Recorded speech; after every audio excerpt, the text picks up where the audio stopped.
미국 오리건 포틀랜드에서 1927년 짐 엘리엇이 태어났습니다.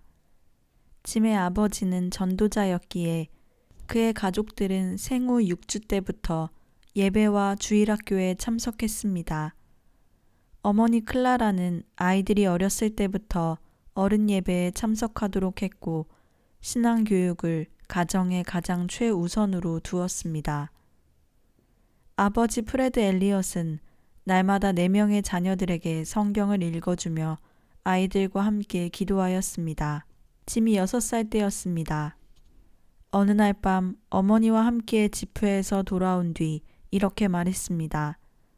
엄마, 주 예수님이 언제 오셔도 좋아요.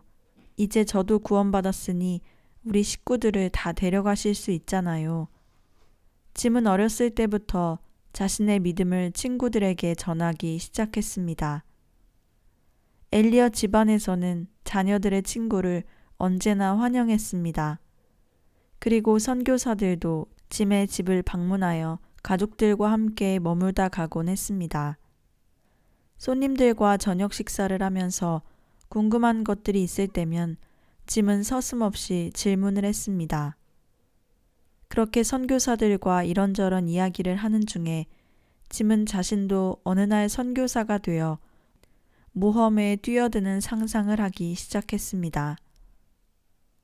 클라라와 프레드는 아이들을 훈육할 때 순종과 정직을 무엇보다 강조했습니다.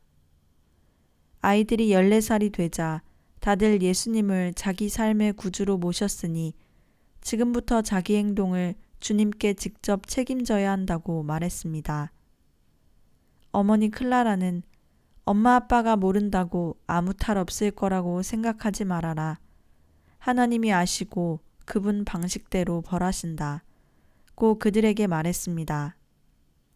1941년 짐 엘리엇은 벤슨 폴리테크닉 고등학교에 들어갔습니다. 그는 건축 설계를 전공으로 택했습니다. 그는 재능이 많은 소년이었습니다. 글쓰기 실력이 좋아 학교 신문에 사설을 자주 실었고 교내 연극에서 주인공으로 활약이 대단하여 선생님이 연극 배우의 길로 권할 정도였습니다. 또한 학교의 웅변왕으로 이름을 날렸습니다. 그는 매사에 이해가 아주 빠른 영리한 소년이었습니다. 무엇보다 짐은 복음에 대한 열정이 대단했습니다. 그는 늘 교과서와 함께 작은 성경책을 들고 다니며 한두 명의 청중만 있으면 성경을 펴고 말을 시작했습니다. 점심 식사 전에 늘 기도했고 친구들에게 예수 그리스도에 대해 천국과 지옥에 대해 기회를 놓치지 않고 전했습니다. 어느 날 짐이 학교 식당에서 점심을 먹고 있는데 학생 간부들이 댄스 파티의 티켓을 팔러 들어왔습니다. 학생회장은 키가 190cm의 운동선수의 시 대표 야구 겸 농구 스타였고 학교에서도 인기가 좋았습니다. 그가 댄스 파티의 티켓을 사달라고 하자 짐은 안 산다는 말뿐이었습니다. 그는 짐이 학생들에게 끼치는 영향력을 잘 알았기 때문에 더 적극적으로 매달렸습니다. 짐이 학생회에 속해 있으니 지원해줘야 한다며 강권했습니다. 그러나 짐은 단호하게 거절했습니다. 맞아, 나도 학생회에 속해 있지. 하지만 너처럼은 아니야. 나는 그리스도인이야. 성경은 내가 세상 안에 있지만 세상에 속한 것은 아니라고 했어. 그래서 난 댄스 파티에 가지 않아. 하고 말했습니다. 이렇듯 세상에 속하지 않는 구별된 삶을 사는 짐이었지만 3학년 때 부회장을 할 정도로 학생들에게 인기가 많았습니다.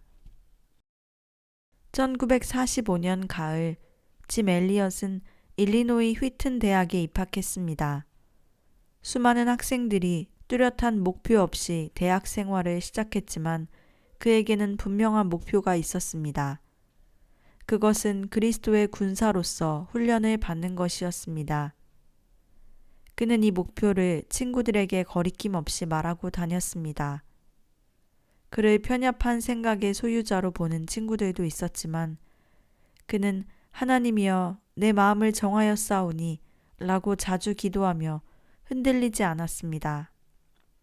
음식을 먹을 때도 그는 레슬링 훈련 규율에 맞춰 소량을 지켰고 운동을 게을리하지 않았습니다.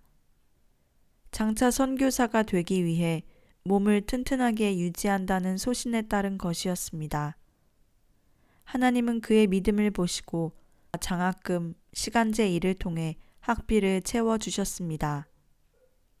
그는 하나님의 한없이 자비로운 사랑으로 모든 것을 채워주시니 이 학업 경험을 저는 영원히 기뻐할 수 있습니다. 모든 영광과 감사를 그분께 돌립니다. 라고 고백했습니다. 짐은 기도와 말씀 묵상 시간에 일어나려고 밤마다 자명종을 맞추어 두고 잤습니다. 그는 편지에 이렇게 썼습니다. 성경은 조금도 옛날 얘기가 아니다. 살아계신 말씀인 그리스도가 활자 속에 들어있기 때문이다. 우리는 아침에 일어나 세수하지 않은 것은 기억하면서 주님의 말씀으로 깨끗게 씻는 것은 곧잘 잊어버린다. 말씀이 우리를 깨워 책임을 직시하게 한다. 대학의 마지막 해가 되었을 때 그는 타워지의 경영 책임자 자리를 맡아달라는 제의를 받았습니다.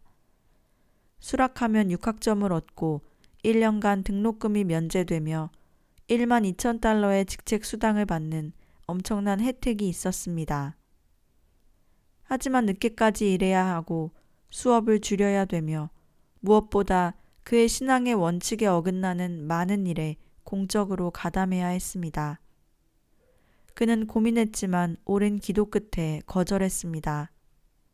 가족들은 제의를 거절한 것에 항의하였습니다.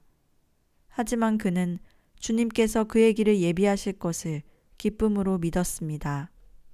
짐 엘리엇은 캠퍼스에서의 배움과 활동이 즐겁지만은 않았습니다.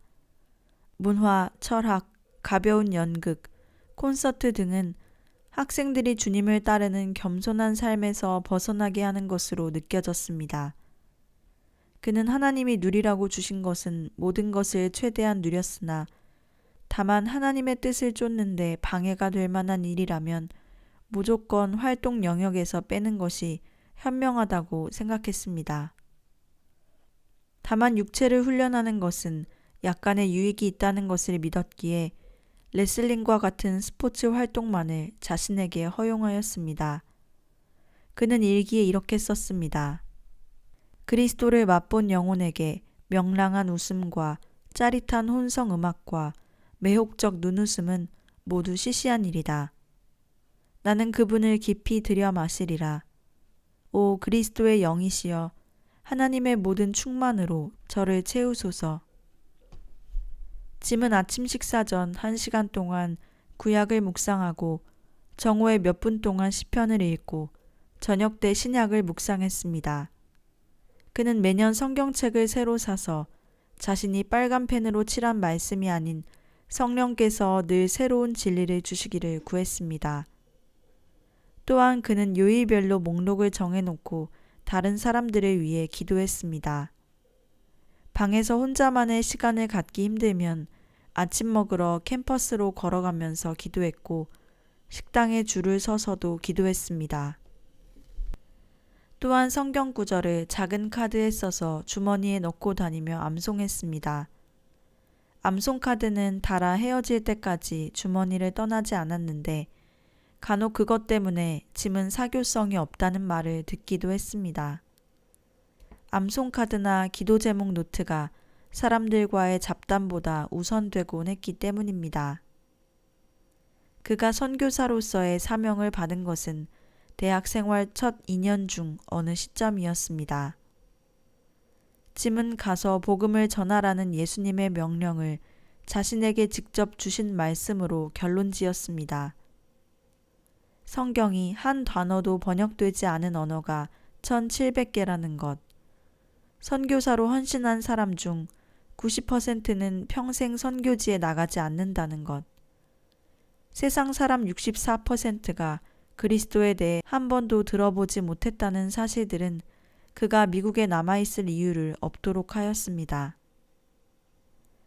짐은 대학 친구 론 해리스가 멕시코에서 선교사로 일하는 부모님을 만나러 가는 길에 동행할 기회가 있었습니다. 멕시코에서 보낸 6주간은 짐에게 새로운 세계에 대한 눈을 뜨게 해주었습니다.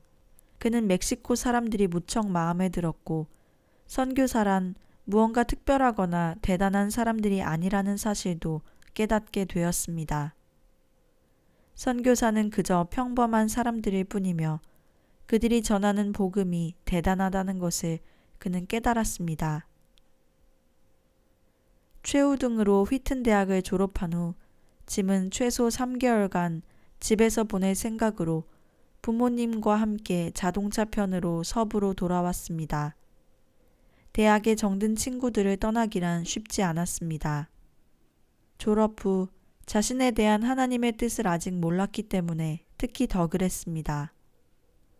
짐은 1년간 포틀랜드에 머물며 교회에서 힘닿는 대로 도우며 무엇보다 집중적인 성경 공부를 통해 자신의 영혼을 준비하기로 하였습니다. 교회당 건물에 페인트 칠하는 것도 돕고 매번 주일이면 감옥 집회와 노방 집회로 바쁘게 보냈습니다. 그때 짐은 페루 선교사였던 형에게서 편지를 받았습니다. 그 편지에는 윌프레드 티드마쉬 박사가 형에게 쓴 편지가 동봉되어 있었습니다. 티드마쉬 박사는 수년간 에콰도르 동부에 있는 키추아 인디언들 사이에서 선교사로 일한 사람이었습니다. 그는 샨디아라는 정글 지역에 소년들을 위한 학교와 진료소를 설립했습니다. 그 결과 몇 명의 키추아 인디언들이 그리스도인이 되었다고 했습니다.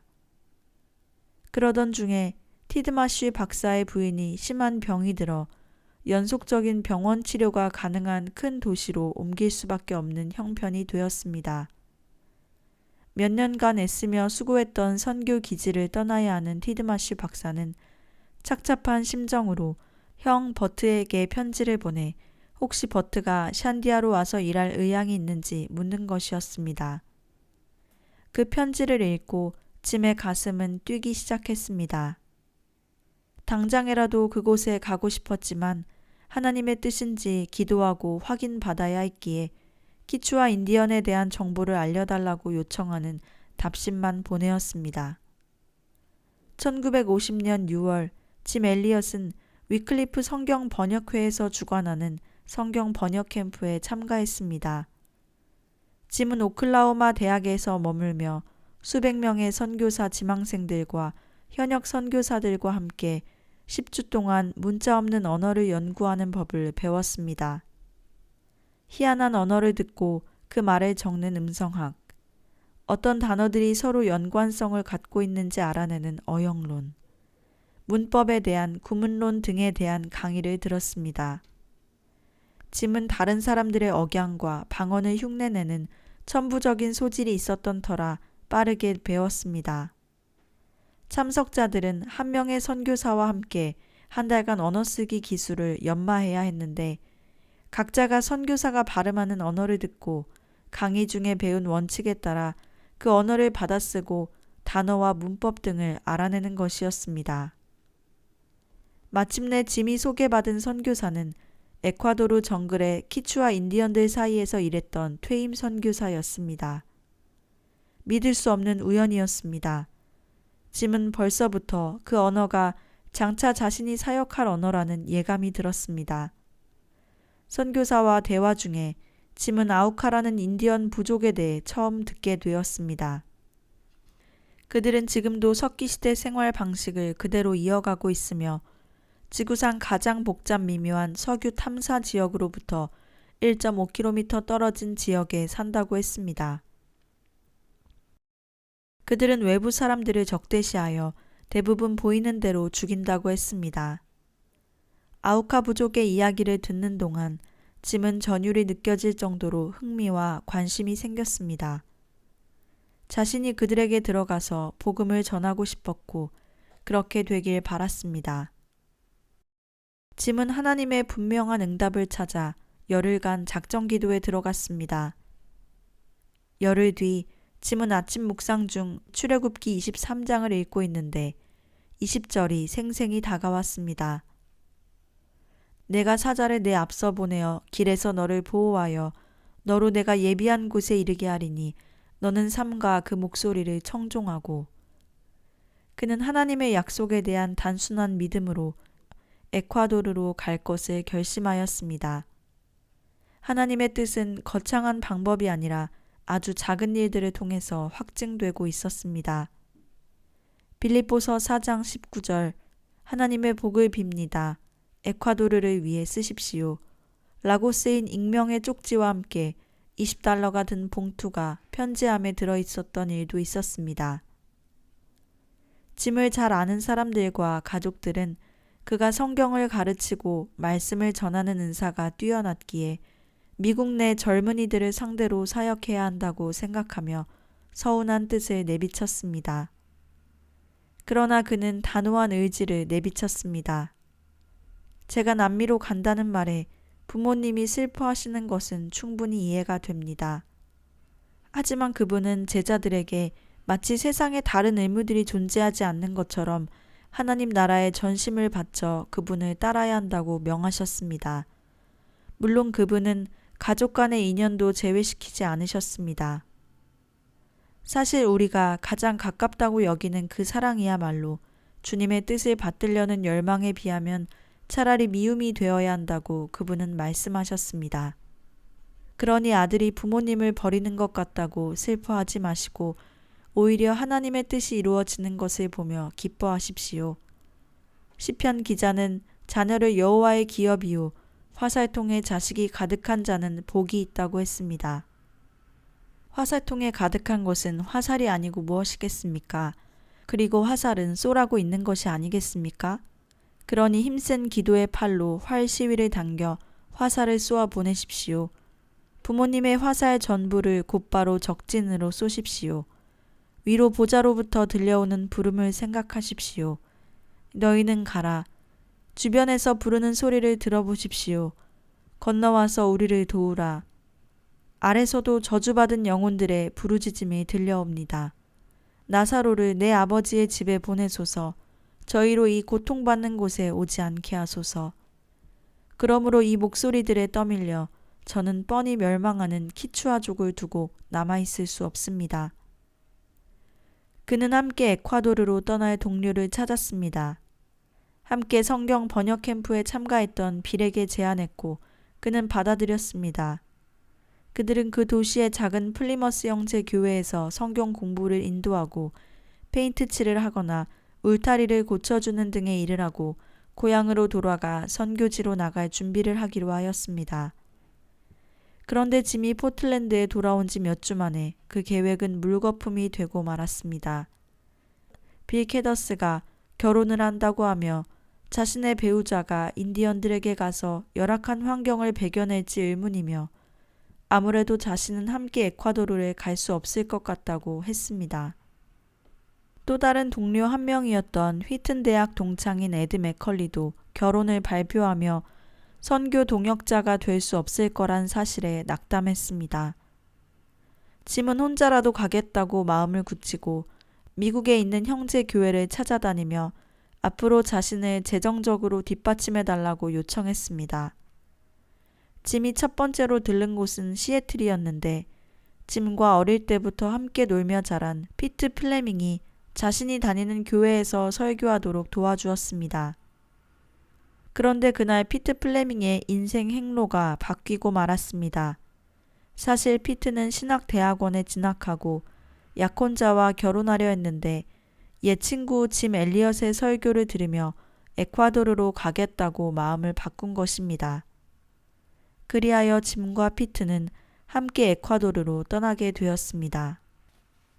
1952년 2월 24일 짐과 패트는 드디어 에콰도르 푸나 섬의 해안에 닻을 내렸습니다.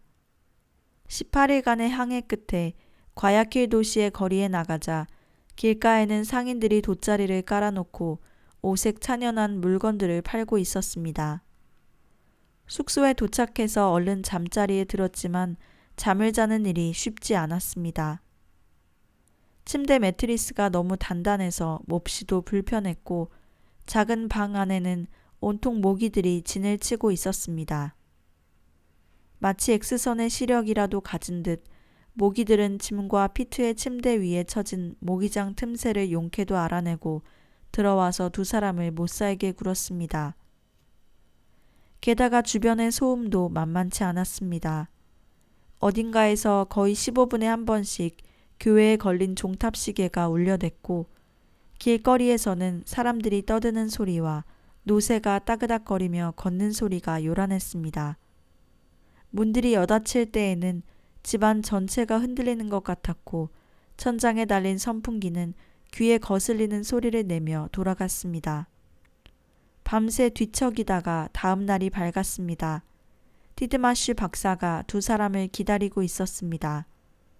박사는 이들과 함께 비행기를 타고 키토시로 향했습니다. 키토 지역은 차분하고 정이 가는 도시였습니다. 한시라도 빨리 샨디아에 사는 키추아 인디언들을 만나고 싶은 마음에 짐과 피트는 도착 다음 날부터 스페인어 공부에 매진하기 시작했습니다. 두 사람을 가르치는 스페인어 교사는 매우 엄격한 사람이어서 작은 실수도 놓치지 않고 정정해 주었습니다. 짐은 고마운 마음으로 언어 정복을 위해 힘을 다했습니다. 그때 마침 짐의 결혼 예정자인 대학 친구 베티가 키토시로 찾아오게 되었습니다. 짐과 베티는 함께 여행을 다녔고 스페인어도 열심히 공부했습니다. 그들이 가는 곳마다 스페인어 가정교사가 동행했으며 그들은 오직 스페인어만을 사용했습니다. 한편으로는 시간을 쪼개어 다른 공부도 해야 했습니다. 티드마슈 박사는 철학을 전공한 사람이었으나 키추아 인디언들을 위해 일하는 동안 의사나 다름없이 치료를 해주어야 할 때가 많았습니다. 그래서 티드마슈 박사는 신입 선교사들에게 기초 의료 지식을 가르쳤습니다. 짐은 의학 공부를 무척이나 좋아했습니다. 한시라도 빨리 원주민들에게 들어가서 자신이 배운 대로 사람들을 치료해 주고 싶었습니다. 진짜 선교사가 될 그날이 간절히 기다려졌습니다. 그러던 중 짐은 2달 전에 끔찍한 한 사건에 대해 들었습니다. 실수로 아우카 지역에 들어간 키추아 인디언 가족 5명이 아우카 인디언들에 의해 살해당했다는 소식이었습니다. 아우카 인디언들은 어릴 때부터 사람을 증오하도록 배우기 때문에 심지어 아기에게 불러주는 자장가 속에도 그 가족이 증오하고 살해한 사람들의 이름을 넣어 만든다는 것이었습니다. 원한을 품고 있는 상대방을 절대로 잊지 않도록 가르치며 살해당한 가족을 위해 반드시 보복 살인을 함으로써 살인의 고리가 근절되지 않고 계속 이어진다고 했습니다. 소문에 의하면 어떤 아우카 마을은 대부분의 사람들이 살해당해서 20살 이상의 성인을 거의 찾아볼 수 없을 지경이라고 했습니다. 그런 얘기를 들을수록 짐은 하나님의 진리와 은혜를 어서 그들에게 알려주고 싶은 마음이 굴뚝 같았습니다. 그러기 위해서는 자신은 먼저 스페인어를 잘해야 하고 자신이 부름받은 키추아 인디언들을 위해 우선적으로 일해야 했습니다. 그러나 한편으로는 어떻게든 아우카 부족에게 들어갈 방법을 찾고 싶었습니다. 키토에 온 지 5개월이 되는 7월 말, 짐과 피트는 스페인어 실력이 샨디아로 들어가도 좋을 정도라는 인정을 받게 되었습니다. 짐은 드디어 샨디아로 가게 되어서 기뻤지만 결혼 예정자 베티와는 완전 반대 방향인 서부의 산 미구엘로 가게 되어 아쉽기도 하였습니다. 하지만 두 사람은 하나님의 때가 될 때까지 기다리기로 하였습니다. 짐과 피트는 아이들을 대상으로 먼저 성경 집회를 열었습니다. 이 집회는 성공적이었습니다. 아이들은 전부 죄를 뉘우치며 예수님을 믿겠다고 하였습니다. 캠프가 끝난 뒤 티드마슈 박사는 키추아 원주민들이 사는 샨디아로 인도했습니다. 정글에는 거대한 원시림들이 한치의 하늘도 보이지 않을 정도로 빽빽히 솟아 있었습니다. 주변에는 이름 모를 새들이 제잘거리고 머리 위에서 원숭이들이 나무 사이로 건너뛰는 모습도 보였습니다. 거대한 나무 뿌리에 발이 걸리거나 질척한 진흙구덩이를 건너 대나무 집에 도착했습니다. 쪼갠 대나무를 이어 붙여서 벽을 만들고 바닥은 나무 판자인 집이었습니다. 며칠간은 새로운 경험과 도전의 연속이었습니다. 파파야, 아보카도, 기묘한 모양과 색깔의 바나나와 과일, 정글에서 나는 잎으로 만든 녹차 등이 정글의 음식이었습니다. 꿈틀거리는 토실토실 살이 찐 촌타벌레는 억지로 입에 쑤셔 넣어야 했습니다. 3명의 선교사가 새벽 6시에 일어나 면도를 하다 보면 어느새 원주민들이 그들 주위에 몰려들어 구경했습니다. 어떤 사람은 선교사들을 흉내내어 턱과 볼을 깎아내리는 신용을 하다가 다른 사람들과 함께 배를 잡고 웃기도 했습니다. 어떤 원주민들은 선교사들이 아침 식사를 먹는 모습을 지켜보기도 했습니다. 어디를 가든 무엇을 하든 항상 누군가 짐을 지켜보거나 킥킥대며 조롱하는 웃음소리가 들렸습니다. 그러나 그들에게 무례한 일이라고 해봐야 아무 소용 없었습니다. 적응해야 할 사람은 바로 이곳에 선교사로 온 짐과 피트였습니다. 어디를 가든 그들은 작은 공책과 연필을 손에 쥐고서 새로운 키추아어 단어들을 적고 공부했습니다. 어느 날 밤 갑자기 누군가 2 선교사를 정신없이 흔들어 깨웠습니다.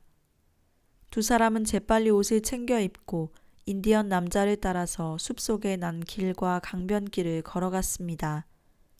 어둠 속에서 한 동물이 기괴한 소리를 내며 지나가는가 하면 발밑에서 풀잎이 와사삭 거리는 소리도 들렸습니다. 잘못했다가는 독사를 잡을지도 모르기 때문에 옆에 있는 나무까지도 붙들 수 없었습니다. 거의 10여 분을 뛰다시피 걸어서 3 사람이 당도한 곳은 작은 오두막 앞이었습니다. 집 안에 들어서자 남자가 그들을 해먹이 달린 곳으로 데려갔습니다. 해먹 안에는 태어난 지 3개월 된 여자아이가 누워 있었습니다. 아기는 꼼짝도 하지 않았으며 눈을 뜨고 있었지만 눈동자에 아무런 생기가 없었습니다. 짐은 진료 가방을 옆에 놓고 아기의 이마를 만져보자 열이 불덩이 같았습니다. 2 사람을 데려왔던 인디언 남자는 짐의 소매를 잡아 끌고서 아기에게 주사를 놓아주라는 신용을 했습니다. 둘은 폐렴이 의심되어 항생제 주사를 놓아주고 잠시 눈을 붙였습니다. 1시간쯤 지났을까 갑자기 요란한 소리와 함께 2 사람은 눈을 떴습니다. 번쩍거리는 불빛 사이로 그 지역의 마법사가 아기에게 침을 뱉거나 기침을 해대더니 주문을 외우면서 아기의 얼굴에 불을 쐬었습니다. 짐은 당장이라도 일어나서 마법사를 밖으로 쫓아내고 싶었지만 조용히 속으로 기도하며 다시 잠을 청했습니다. 몇 시간 뒤 아기가 누워있는 해먹에서 숨가쁘게 헐떡이는 소리가 들려왔습니다. 인공호흡을 시도했지만 아기의 몸이 소생할 가능성이 없었습니다. 부모는 다른 집에 사는 인디언들을 불러 모아 장례를 준비하기 시작했습니다. 그런데 이 장례식은 짐이 참석한 중에 가장 희한한 장례식이었습니다.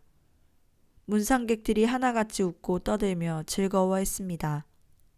아기의 어머니가 슬피 울면 울수록 남자들의 웃음소리는 한층 더 높아졌습니다. 가족들의 슬픔을 일부러 크게 웃고 떠들어서 조금이라도 덜어주려는 의도였지만 2 선교사에게는 낯설고 이상하기만 하였습니다.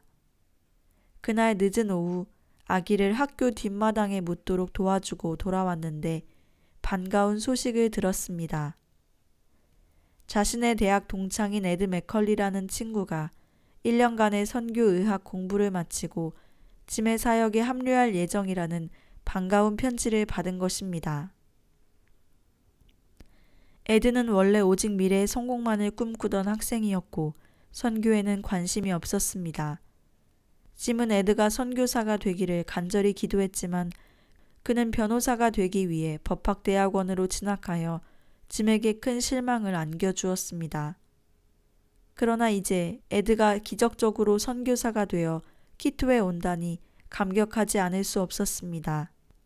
짐과 피트는 주변에 사는 키추아 인디언들과 좋은 친구 관계를 맺었고 선교 사역도 계획대로 차질 없이 진행되었습니다. 활주로도 정비되었으며 학교도 문을 열고 저학년 소년들을 가르치게 되었습니다. 1953년 1월 짐은 선교사 모임에 참석하기 위해 2주간 키토를 방문하게 되었습니다. 다른 선교사들을 만나 영어로 이야기를 나누고 모임에 참석하는 시간들이 짐에게는 새로운 활력소가 되었습니다. 1953년 6월 마치 하늘에 구멍이라도 난 듯 30년 만에 최악의 홍수가 왔습니다. 굵은 빗줄기들이 쉴 새 없이 지붕을 내리쳤고 절벽 아래의 야툰야쿠 강물은 엄청나게 불어나 성난 소용돌이를 일으키고 있었습니다. 강물은 점점 불어나 거대한 고목들이 떠내려가고 강변에서 재배하던 농작물들을 휩쓸어 버린 상태였습니다. 짐과 피트가 상황을 점검하러 강을 따라 내려가고 있을 때 갑자기 그들이 서 있는 강둑 바로 앞이 무너져 내렸습니다. 밧줄로 묶어놓았던 발전기마저 잠시 후 아래로 사라져 버리고 없었습니다. 그들은 거의 완성 단계에 있는 맥컬리의 집에 가서 모든 건축 자재들을 하나씩 뜯어내고 그것들을 절벽에서부터 먼 안전한 장소에 쌓아 놓았습니다. 그러나 몇 주간이 지나도 정글의 장마는 영원히 끝나지 않을 것처럼 계속되었습니다. 어느 날 짐과 피트는 함께 키추아어 사전을 만드는 작업을 하고 있었습니다. 잠깐 나갔던 피트가 급하게 들어오더니 빨리 도망가자며 소리쳤습니다. 나가보니 집 앞에 5m 앞에 있는 땅이 절벽 아래로 풀썩 무너져 내리는 모습이 보였습니다. 짐은 상자 하나를 잡고 책과 자료들을 쓸어 담아 정글로 달아나기 시작했습니다. 얼마 뒤 무시무시한 굉음이 들렸습니다. 뒤를 돌아보자 그동안 살던 집이 마침내 절벽 아래로 떨어져 강물에 매몰되고 말았습니다. 그렇게 그 해의 폭우는 짐과 피트의 집, 진료소, 그리고 학교까지 모두 삼켜버렸습니다. 지난 1년간 짐과 피트가 공들여 세운 선교 기지가 한순간에 사라져버리고 말았습니다. 망연자실한 두 선교사는 한 원주민이 호의로 묵게 해준 대나무 집에서 잠시 머물렀습니다. 그들은 잃어버린 물건을 두고 걱정하기보다는 남아있는 물건들로 인해 감사하기로 했습니다. 짐은 홍수 속에서 말라리아 병에 걸려 일주일간 사경을 헤매기도 하였습니다. 정신을 차린 후 짐과 피트, 새로 합류한 선교사 에드는 함께 머리를 맞대고 앉았습니다. 샨디아에 다시 새로운 선교 기지를 짓는 일을 시작해야 하는지, 아니면 하나님께서 선교사들의 관심을 돌려 더 도움이 필요한 곳으로 보내시려는 것은 아닐지 그들은 심각한 질문을 던졌습니다. 그때 짐은 다른 키추아 인디언 지역으로 가서 알아보자고 제안했습니다. 짐과 피트, 에드, 그리고 동행한 인디언들은 2, 3주 동안 카누를 타고 키추아 인디언들의 영역을 다니며 새로운 선교 기지로 적당한 장소를 물색하기로 했습니다. 며칠 동안 강을 따라 내려가다가 몇 개의 오두막집이 보이는 곳을 발견했습니다. 3명의 선교사들은 한 오두막 앞에서 자신의 이름을 아타나시오라고 소개한 키추아 인디언과 이야기를 나누게 되었습니다. 그는 선교사들을 점심 식사에 초대한 후 다시 돌아와 아이들을 위해 학교를 열어달라고 부탁했습니다. 보통 인디언들의 신임을 얻기 위해서는 오랜 시간이 걸렸고 그런 식의 부탁을 받는 것은 전혀 의외의 일에 속했습니다. 하나님께서 새로운 선교 기지를 이곳에 세우도록 인도하신다는 생각이 들었습니다. 1953년 10월 8일 짐이 26번째 맞는 생일인 동시에 베티와 결혼하는 날이었습니다. 결혼식은 키토 중심부에 있는 낡은 건물인 혼인 등기소에서 단 10분 만에 치러졌습니다. 신혼여행을 다녀온 뒤 짐과 베티는 아타나시오의 오두막 근처 빈터에 새로운 선교 기지를 세우는 일에 착수했습니다. 둘은 신혼 살림을 상자 속에 넣어 새로운 사역지 푸유풍구로 향했습니다. 아타나시오가 오두막에서 나와 마치 자신의 왕국에 온 귀빈을 환영하는 사람처럼 짐과 베티를 맞이했습니다. 1시간쯤 지나자 전혀 예상치 못한 선물들이 도착했습니다. 한 원주민은 바나나 다발을 가져왔고 어떤 사람은 바나나 껍질에 쌓인 구운 생선을 주었으며 장작더미와 파파야 2개를 가져온 사람도 있었습니다. 이제 신혼부부는 저녁 식사거리도 해결되었고 무엇보다 원주민들로부터 그렇게 따뜻한 환영을 받는다는 사실이 기뻤습니다. 풍성한 먹을거리, 친절한 이웃, 쉴 수 있는 집이 있으니 부족할 것이 없어 보였지만 집 천정만큼은 적응이 되지 않았습니다. 천정이 너무 낮아서 짐과 베티처럼 키가 큰 미국인은 집안에서 제대로 허리를 펴고 설 수조차 없었습니다. 게다가 밤이 깊어지면서 수백 마리의 바퀴벌레들이 천정에서 쉴 새 없이 떨어졌습니다.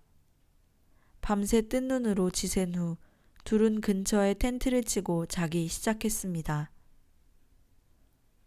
짐은 아타나시오와의 약속을 지키기 위해 먼저 학교 건물을 짓기로 하였습니다. 또한 가족의 위급한 경우를 대비해 푸유풍구에서 외부로 갈 수 있는 빠른 교통수단이 반드시 필요했습니다. 짐과 베티는 계속 키추아 언어를 배웠습니다. 짐이 베티보다 일찍 언어를 배웠으므로 아타나시오 가족과 필요한 대화를 나눌 수 있을 정도의 충분한 언어 실력이 되었습니다.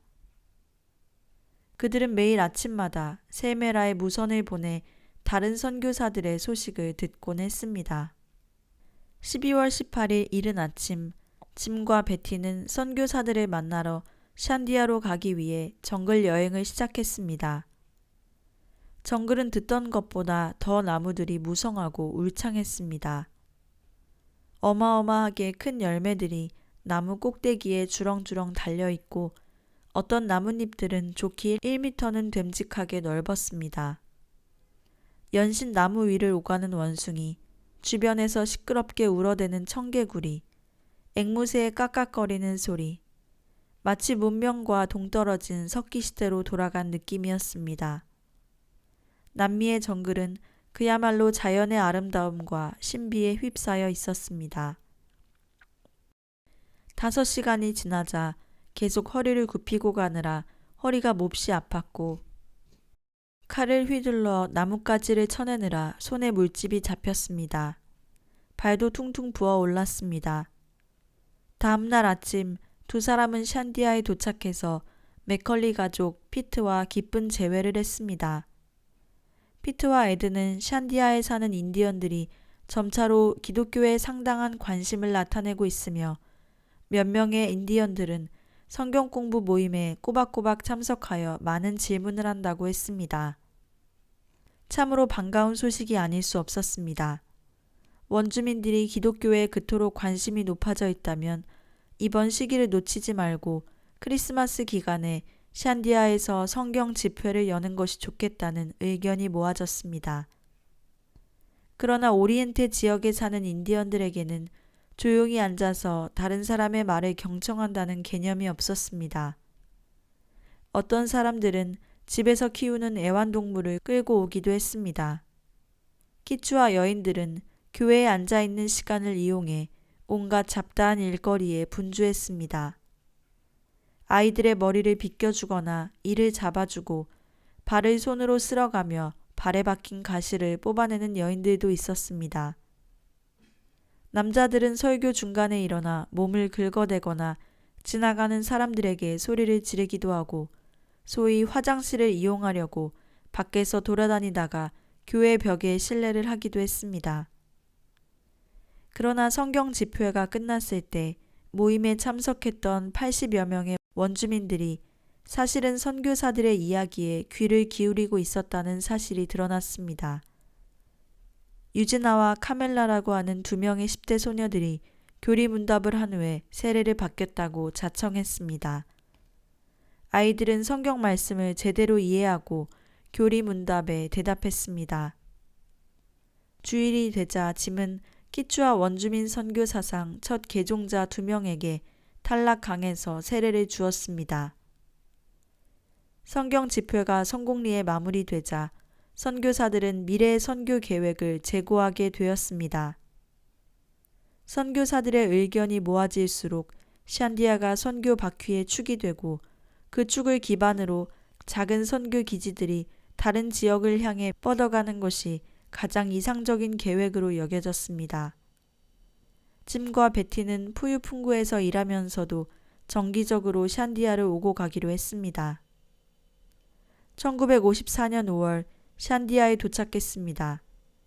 이듬해 초에 짐과 베티의 첫 아기가 태어날 예정이었습니다. 한편 짐의 대학 동창 에드 맥컬리 선교사는 선교 기지가 들어설 만한 적당한 장소를 찾기 위해 인근의 정글을 조사하다가 알맞은 장소를 발견했습니다. 아라주노라는 이름의 지역이었습니다. 이곳에는 5년 전까지만 해도 정유 탐사 기지가 있었습니다. 그런데 1947년 3명의 직원이 키추아 인디언과 아우카 인디언의 창에 맞아 살해되는 사건이 있었습니다. 사람들은 정유회사에서 일하기가 두려웠지만 회사에서 갖은 노력을 동원해서 그 지역이 안전하다고 설득하여 다시 일하도록 했습니다. 그런데 1948년 덤불 속에 숨어 있다가 공격한 아우카 인디언들의 창을 맞고 8명의 회사 직원들이 목숨을 잃었습니다. 정유회사는 할 수 없이 철수할 수밖에 없었습니다.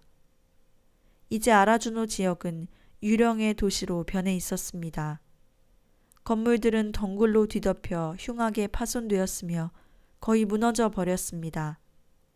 짐과 에드는 과연 아라주노에 새로운 선교 기지를 세워야 할지 며칠 동안 고민했습니다.